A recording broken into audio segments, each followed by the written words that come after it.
स्वभाव होता. हनुमंतरायाला स्वतःला कोणी बोललं तरी हनुमंतराय सहन करत होते. पण हनुमंतरायाच्या स्वामीला प्रभूला म्हणजेच प्रभू रामचंद्राला कोणी बोललं तर हनुमंतराय ते सहन करत नव्हते. हनुमंतराय म्हणले माझ्या प्रभूला बोलायला का याला झटका दाखवत लागते. मग नारद महर्षी मग हनुमंतराय म्हणले नारद महर्षी नाव नाही माझं तन करायले तुम्ही. हे असं झालं लगीन आहे लोकाचं आणि नाचत येड्या लगीन आहे लोकाचं आणि नाचत येड्या डोक्याचं म्हणायलो मी. तुम्ही काही कसं म्हणायले मी लहान आहे माझा दम झाटतो मला शब्द रेटत नाहीत. तुम्ही कसा काही अर्थ लावता त्याला मी काय करू. महाराज हनुमंतराय बुद्धिमत्ता वरिष्ठ होते. महाराज आजकाल माणसं एवढे हुशार झालेत. मग हनुमंतराय होते महाराज माणसं एवढे हुशार झालेत. एकदा काय झालं एका गावी माझं कीर्तन होतं. मग तिथले यजमानाचा मला फोन आला की महाराज पोहोचायला किती वेळ आहे. मी म्हणलं 1 तास. मग तो म्हणला जेवायला काय करायचं. मी म्हणलं आपलं डाळ पोळी करा. तो म्हणला नाही स्वीट मधलं. मी म्हणलं लाडू. तो म्हणला कोणते. मी म्हणलं बुंदीचे. मग त्यानं फोन कट केला. तो घरी गेला म्हणला अरे जरा महाराज येईलेत लाडू बनव बरं. मग त्याची बायको म्हणली महाराजाला यायला किती वेळ आहे. मग तो म्हणला 1 तास. मग त्याची बायको म्हणली 1 तासात कुठं बुंदीचे लाडू होतात का. मग त्याची बायको म्हणली तुम्ही ऑनलाईन मागवा. मग तो म्हणला लाडू ऑनलाईन भेटतात. ती बाई म्हणली आजकाल लेकरं ऑनलाईन भेटायले आणि तुम्ही लाडूचं काय घेऊन बसले फक्त नंबर बरोबर लावा. मग महाराज त्यानं टोल फ्री नंबर घेतला आणि फोन लावला. आणि महाराज शक्यतो जेवढे टोल फ्री नंबर आहेत तिकडून लेडीजचाच आवाज येतो. हा म्हणला हॅलो. मग तिकडून ती बाई बोलायला लागली आमच्या स्वीट होम मध्ये तुमचे सहर्ष स्वागत आहे.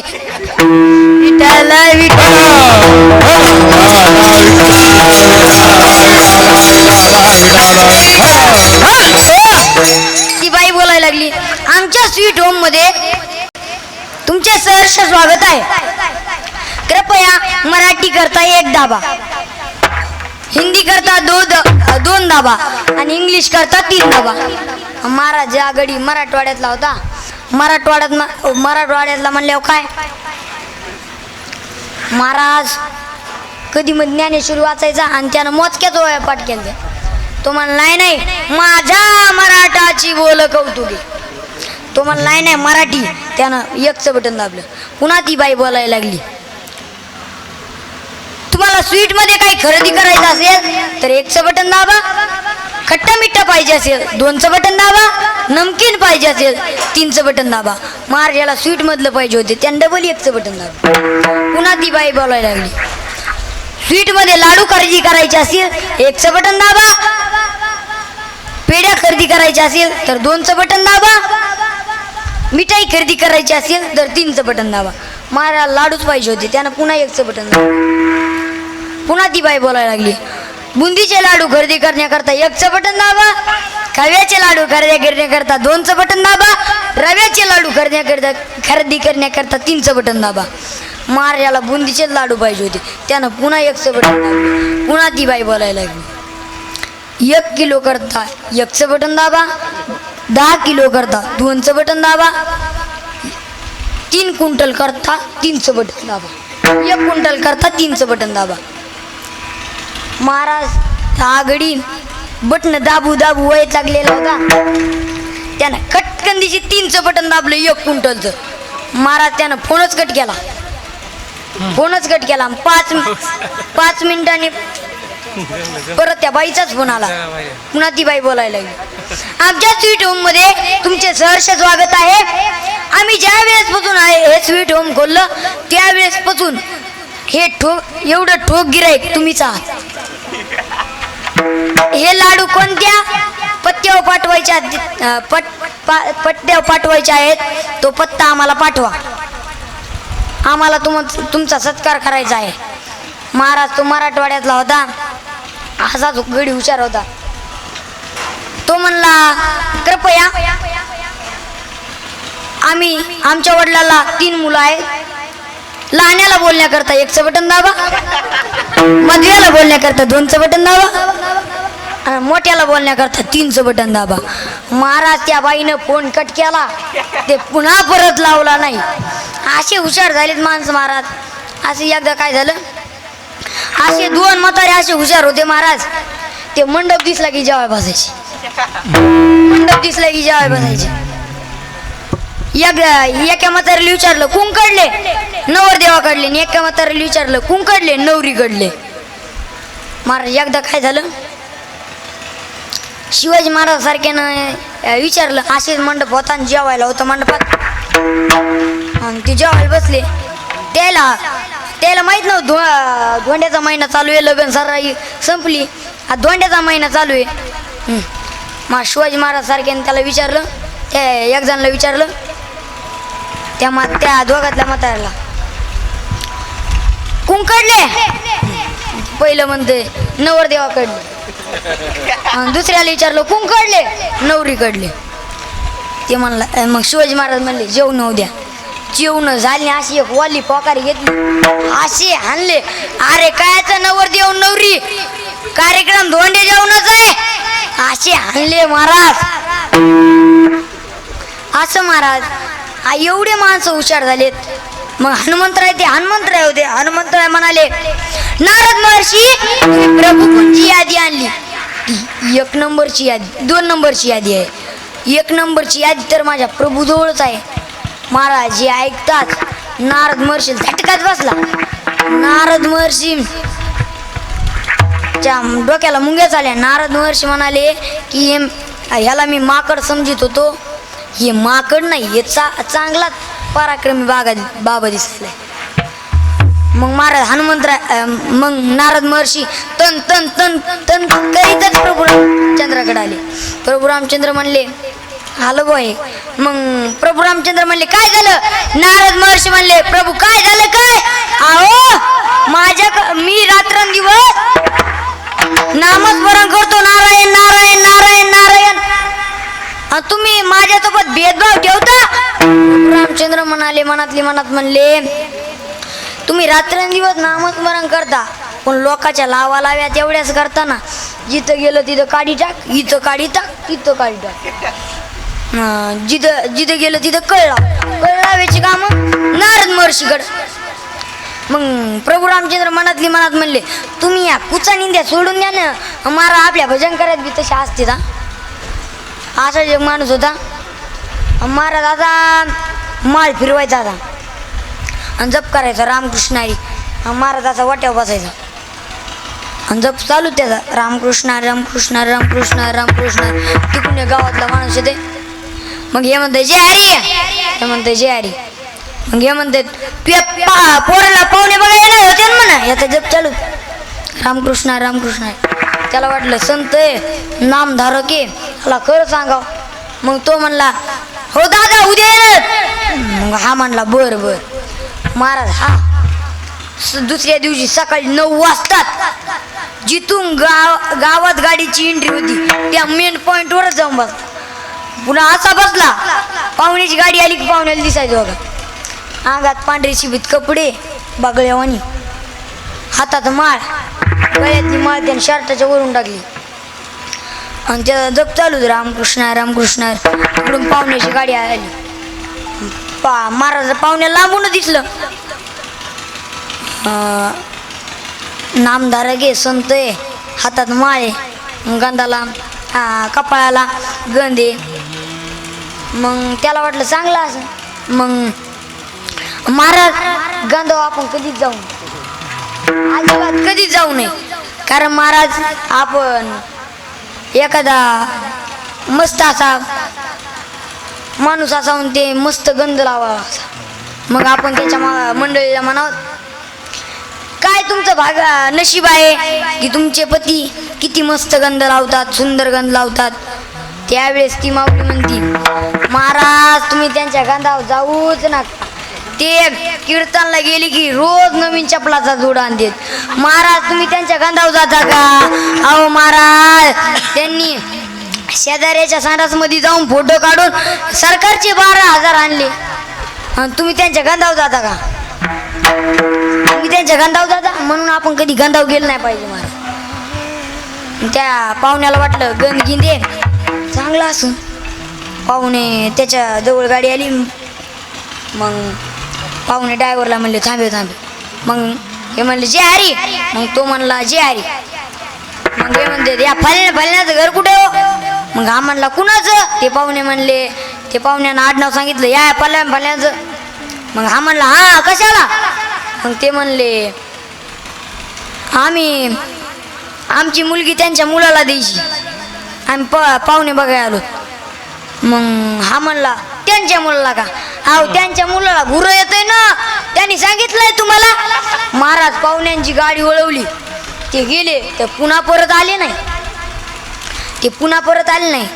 असा तू रात्रंदिवस नामस्मरण करीत बसला तर तुला देव भेटायचा नाही ना. तू याची सोयरीक मोडायला याची सोयरीक मोड. त्याचा लाव्या कर त्याचा लाव्याला कसा देव भेटेन महाराज? घरात बसून आपलं मस्त रामकृष्ण जप करायचा. महाराज 100% देवाची प्राप्ती होणार. मग प्रभू रामचंद्र म्हणाले तुम्ही या कुचा निद्या सोडून द्या ना. मग प्रभू रामचंद्र म्हणले काय झालं? मग नारद महर्षी म्हणले प्रभू तुम्हाला दिलेली आहे 2 नंबरची यादी आहे म्हणा. 1 नंबरची यादी तुमच्या जवळ आहे म्हणा. प्रभू रामचंद्र म्हणले हो. मग नारद महर्षी म्हणले द्या बरं. मग प्रभू रामचंद्रानं 1 नंबरची यादी नारद महर्षीला दिली. महाराज त्या यादीमध्ये मोजक्याच भक्ताची नाव होते. पण त्या यादीमध्ये सर्वात वर माझ्या मारुती रायाचं नाव होतं. त्यावेळेस नारद महर्षी म्हणले देवा असला भेदभाव तुमच्याकडे नसला पाहिजे. या 2 याद्या कशामुळे? त्यावेळेस प्रभू रामचंद्र म्हणतात नारद महर्षी 2 नंबरची यादी जी आहे ती यादी मी ज्यांना आवडतो त्या भक्तांची यादी आहे. आणि 1 नंबरची जी यादी आहे ती यादी मला जे भक्त आवडतात त्या भक्तांची यादी आहे. आणि त्या भक्तांच्या यादीमध्ये माझ्या मारुती रायाचं नाव 1 नंबरला येतं. का? कारण की माझ्या मारुती रायानं स्वामीची सेवा केली, काज केलं, काम केलं. आणि यालाच म्हणतात स्वामी काज गुरु भक्ती काज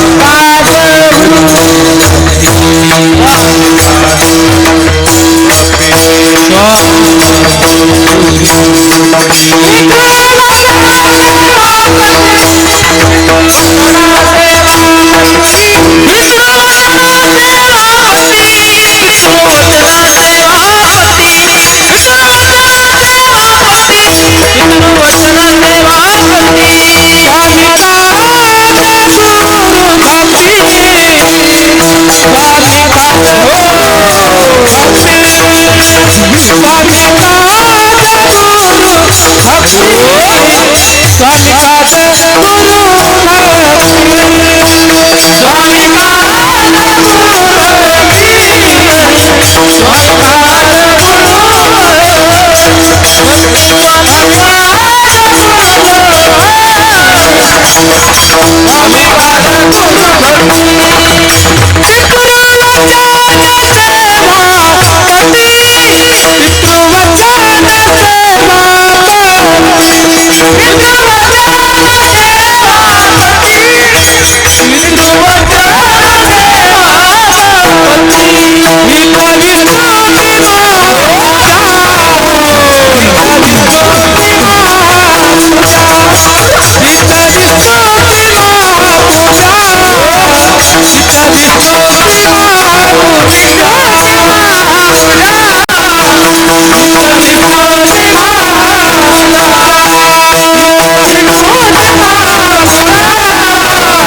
स्वामिका झाला आता गुरुभक्ती. गुरुभक्ती गुरुभक्ती म्हणजे काय तर शिष्यानं गुरुची सेवा करणं किंवा आज्ञा पाळणं याला म्हणतात गुरुभक्ती. बरं आता गुरुभक्तीच्या कथा पाहायच्या म्हटल्यावर आपल्याला बऱ्याचशा कथा पाहता येतील. निळबराईची व तुकोबराईची असेल किंवा मच्छिंद्रनाथाची व गोरक्षनाथाची असेल. पण आज जी आपल्याला कथा पाहायची आहे ती पांडव प्रतापातील 9व्या अध्यायातली ही कथा आहे. तर मग गुरु कोण द्रोणाचार्य. आणि द्रोणाचार्याकडं कौरव पांडव म्हणजे भीम अर्जुन नकुल सहदेव दुर्योधन हे जे राजकुमार होते हे द्रोणाचार्याकडे धनुर्विद्या शिकायला होते. आणि महाराज आणि तिथंच एका अरण्यात एक भिल्ल त्याचं नाव होतं हिरण्यधन्वा आणि त्याचा मुलगा एकलव्य हा द्रोणाचार्याकडे आला. म्हणाला गुरुजी मला धनुर्विद्या शिकायची. मग हे जे राजकुमार होते ते म्हणाले आम्ही एका भिल्लाच्या मुलासोबत धनुर्विद्या शिकणार नाही.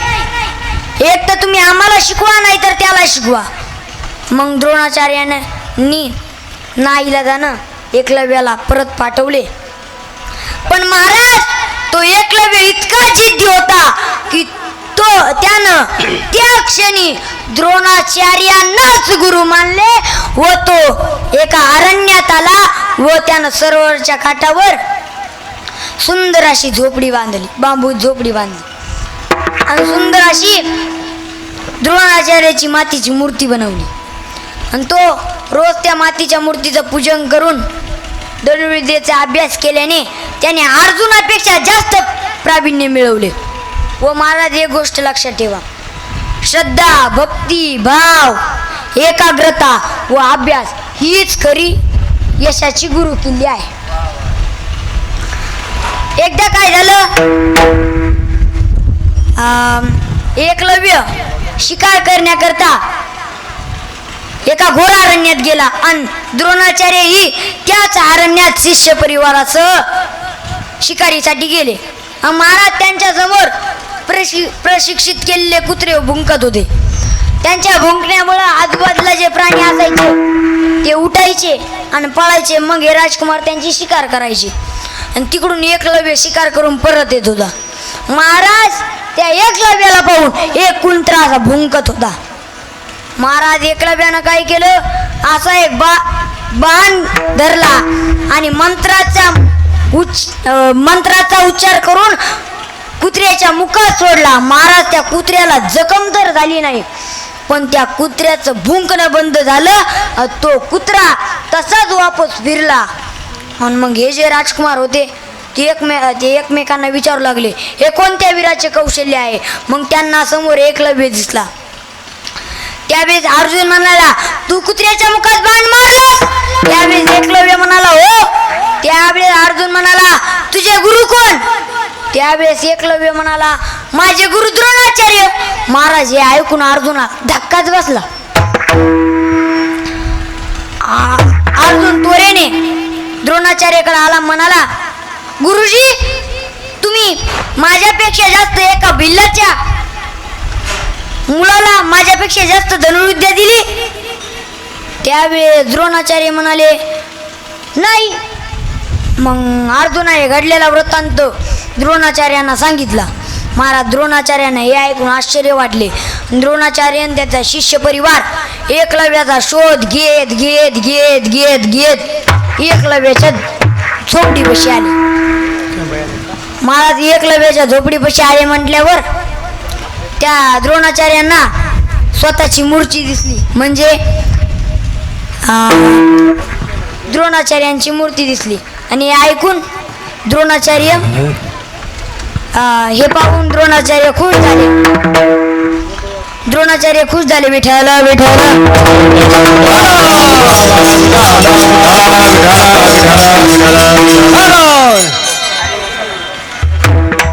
खाली बसता, पाऊस येत नाही काही नाही, थांबा जरा.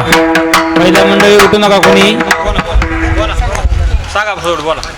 मग ह्यांचं ऐकून, यांच्या पावलांचा आवाज ऐकून एकलव्य बाहेर आला. मग एकलव्यानं गुरुला पाहून साष्टांग दंडवत घातला आणि सुंदर अशा गवताच्या आसनावर बसवलं, पूजा केली. आणि त्यावेळेस द्रोणाचार्यांनी विचारलं, तुझे गुरु कोण? त्यावेळेस तो एकलव्य म्हणाला, माझे गुरु तुम्हीच आहेत, मी तुम्हाला गुरुदक्षिणा काय देऊ सांगा. त्यावेळेस आणि महाराज एक गोष्ट लक्षात ठेवा, गुरु हे परीक्षा पाहत असतात.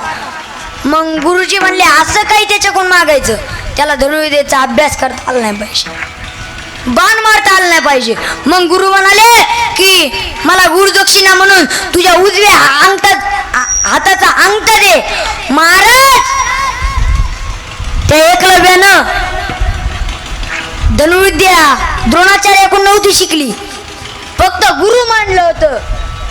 महाराज आपल्याला जर अंगठा नसला तर महाराज आपल्याला बाण मारता येईल, काम करता येईल. मग एवढी धनुर्विद्या शिकून काय फायदा. मग महाराज त्याने त्यावेळेस कसलाच विचार न करता तत्काळ आपला उजव्या हाताचा अंगठा छाटला, गुरुच्या पायावर ठेवला. हे पाहून हे जे राजकुमार होते ते म्हणाले, एकलव्य धन्य आहे रे तुझी गुरुभक्ती. आमच्या इकडे मेल्यावर माणसं जाते, तुमच्या इकडे कसं आहे? जीव गेल्यावर मग सारखंच जावायला धोंडे खायला आणत असतं ना, आणतात का नाही? होय, कसं आहे मागचे आणतात का नाहीत? आपण महाराज जावाईला मुलीला धोंडे केले पाहिजे. आणि तुम्हाला एक सांगू का, जावाई एक असा व्यक्ती आहे त्याचं कधी पोटच भरत नाही. महाराज आपण आता जावायला धोंडे खायला बोलवतो, आता आपण धोंड्यासमोर जावायला 5 ग्रॅमची अंगठी देतो. अंगठी नाही, त्याच्या समोर सोन्याची समई जरी लावली ना, ते म्हणते अरे वात पण सोन्याचीच पाहिजे होती, वात कापसाची आहे. अरे तुला वात बी सोन्याची दिली असती पण तू दिवा लागला असता. आणि तू अरे जावया, सोन्याची वात कुठे जळत असती का? तुम्ही म्हणता महाराज तुम्ही एवढेच, आणि तुम्हाला काय माहित जावई सासरा. महाराज मी लहान असते ना, पण मला लहानपणीच संगत मोठ्याची भेटली म्हणून कळालं. ते कसं कळालं तर गुरुजींनी म्हणजे पंडित महाराज डाके गुरुजी यांनी सकाळीच पाठात सांगितलं की चवरल्या अशा 5 गोष्टी आहेत की त्यांचं कधी पोटच भरत नाही. गुरुजींनी त्याच्यासाठी एक श्लोक सांगितला. कोणता श्लोक तर ऐका. ज्या माता जठरम जाया जातवेदा जलाशया पुरिता नैव पुरयन्ते जकारा पच्छ दुर्भरा. ज्या माता म्हणजे जावई. आणि महाराज जवळल्या अशा 5 गोष्टी आहेत त्याचं कधीच पोट भरत नाही, आणि त्याच्यात पहिला जावईची. ज्या माता म्हणजे जावई. जटर म्हणजे पोट. जाया म्हणजे पत्नी. जातवेदा म्हणजे अग्नी. आणि जलाशया म्हणजे समुद्र. आणि या श्लोकाच्या उत्तरार्धात सांगतात पुरिता नैव पुरयन्, म्हणजे यांचं कधीच पोट भरत नाही. जकारा पच्च दुर्भरा, यांचं कधीच पोट भरत नाही. आता 4 गोष्टी सोडून द्या, आपल्याला अभंग पाहायचा आहे, त्याच्यातली आपल्याला एकच गोष्ट पाहिजे. कोण? जावाई. महाराज जावायचं कधीच पोट भरत नाही. आपण जावायला मुलीला धोंडे केले पाहिजे, याच्याबद्दल दुबत नाही. पण या महिन्यात नामचिंतनाला, अशा कार्यक्रमाला, हरिकीर्तनाला विशेष महत्व आहे. या अभंगामध्ये जगद्गुरु तुकोबराय भगवंताच्या खऱ्या सेवेचे 6 नियम सांगतात. मग भगवंताची सेवा का करायची? कोणी म्हणाल सुखासाठी. बरं मला सांगा बाबा, ओ बाबा, तुमचं लग्न होऊन किती वर्ष झाले? 40 वर्ष. बरं, या 40 वर्षात तुम्हाला कधी सुख प्राप्त झालं का? हा, झालं का? तर नाही का? दुःख बांधवडी आहे हा संसार, सुखाचा विचार बांधवडी आहे हा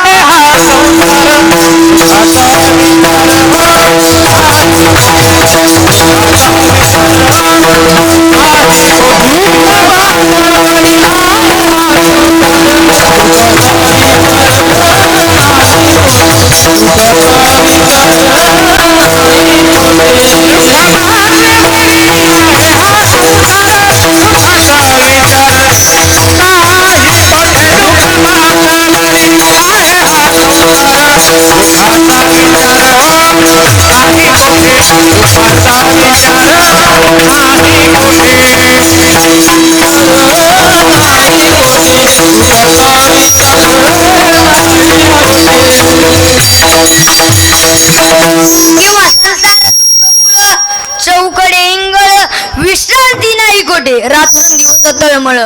मग या संसारात सुख नाही. सुख कुठे आहे? एकतर संतापाशी सुख वसे याची टाई, बहुपाई संताच्या, किंवा सुखाची विश्रांती हारी स्वर्गे, सुखाची विश्रांती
सुख आहे किंवा देवापाशी सुख आहे.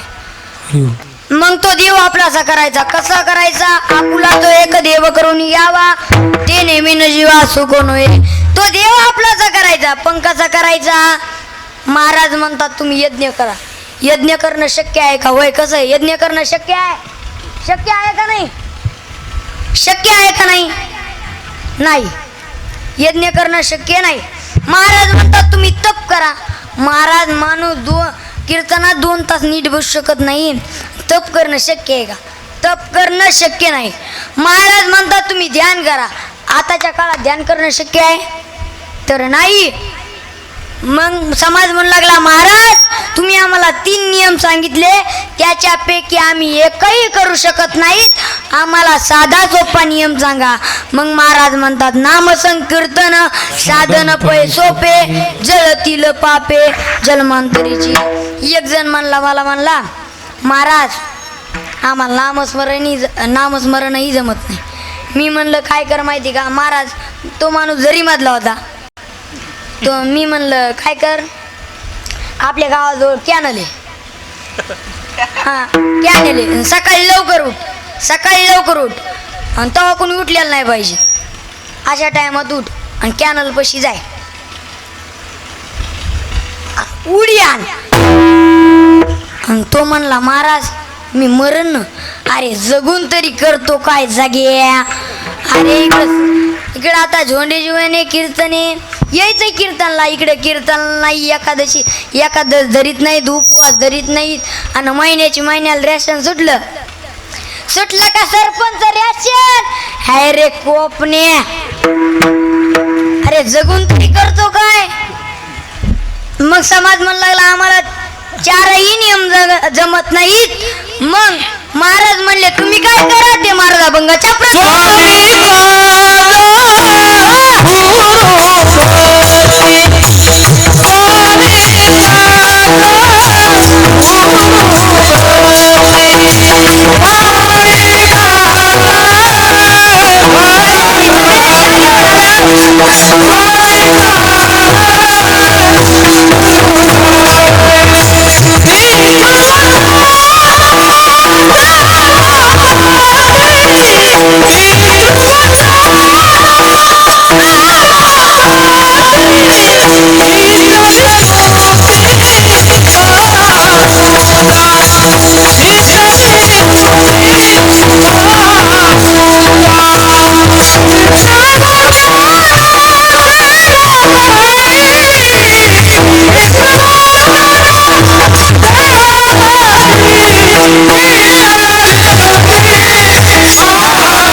साऊंड सिस्टीम वाले तुमच्याही मनापासून धन्यवाद. गोविंदा मंडप डेकोरेशन साऊंड सिस्टीम त्यांच्याही मनापासून धन्यवाद. मग महाराज म्हणले तुम्ही काय करा ते महाराज अभंगाच्या प्रथम चरणात सांगतात. स्वामी काज गुरुभक्ती पितृवचन सेवापती. मग महाराज म्हणले तुम्हाला काही जमत नाही ना, मग तुम्ही ज्या जागेवर आहेत त्या जागेवर देव आपलाचा करू शकता. ते कसा तर ऐका, महाराजांनी पहिल्याच कडव्यात सांगितलं स्वामी काज. तर आपण आपल्या मालकाचं निष्ठेनं काम करायचं, सेवा करायची, मग देव आपलाचा होतो. मग आपल्या मालकाचं निष्ठेनं काम कुणी केलं? इथं सर्वात वर माझ्या मारुतीरायाचं नाव येतं असं मी म्हणत नाही. कोण म्हणतंय? आशत्वानी काटा हनुमंत पळके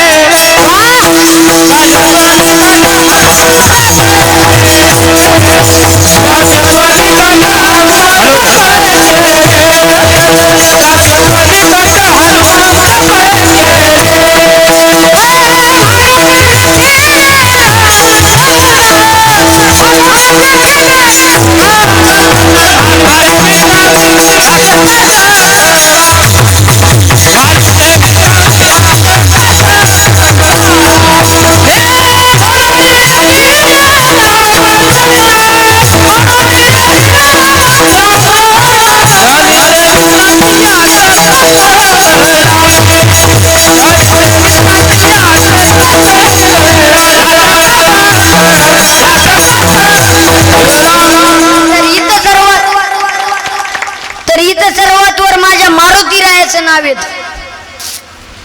का? कारण की माझ्या मारुतीरायाजवळ अहंकार नावाची गोष्ट नव्हती. एकदा काय झालं, सद नारद महर्षी फिरत फिरत प्रभू रामचंद्राकडे आले आणि म्हणाले प्रभूजी तुमच्याकडे भक्तांची यादी आहे म्हणा. प्रभू रामचंद्र म्हणले हो. मग नारद महर्षी म्हणले द्या बरं. मग लगेच प्रभू रामचंद्रानं भक्तांची यादी दिली आणि महाराज त्या यादीमध्ये 1 नंबरलाच नारद महर्षीत नाव होतं, पण त्या यादीमध्ये हनुमंतरायाचं नावच नव्हतं. मग महाराज नारद महर्षी देवाला काय नाही म्हणले, डायरेक्ट हनुमंतरायाकडे गेले आणि हनुमंतरायाचं भजन चालू. श्रीराम जय राम जय जय राम, श्रीराम जय राम जय जय राम, श्रीराम जय राम जय राम, श्रीराम जय राम जय जय राम.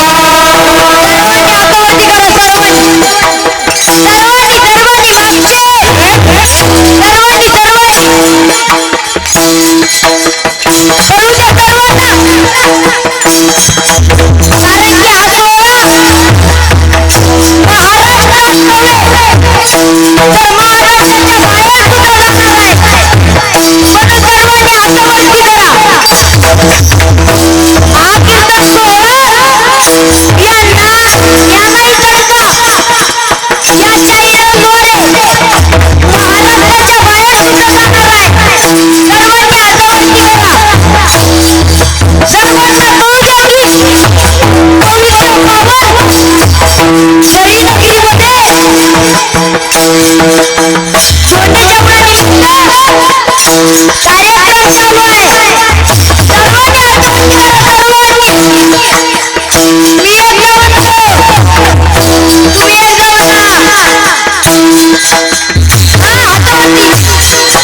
महर्षी म्हणाले, काय हनुमंता इथं भजन करत बसलात?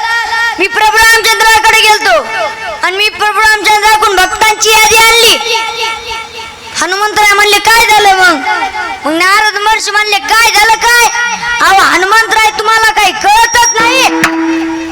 कसे तुम्हाला लोक बुद्धिमत्ता वरिष्ठ म्हणतात, कोणाच ठाव. हनुमंतराय म्हणले, काय झालं? मग हनुमंतराय म्हणले, त्या यादीमध्ये माझं नाव यावं म्हणून मी भजनच करत नाही. मग नारद महर्षी म्हणाले, नाही नाही, नाव पाहिजे तुमचं. अहो तुम्हाला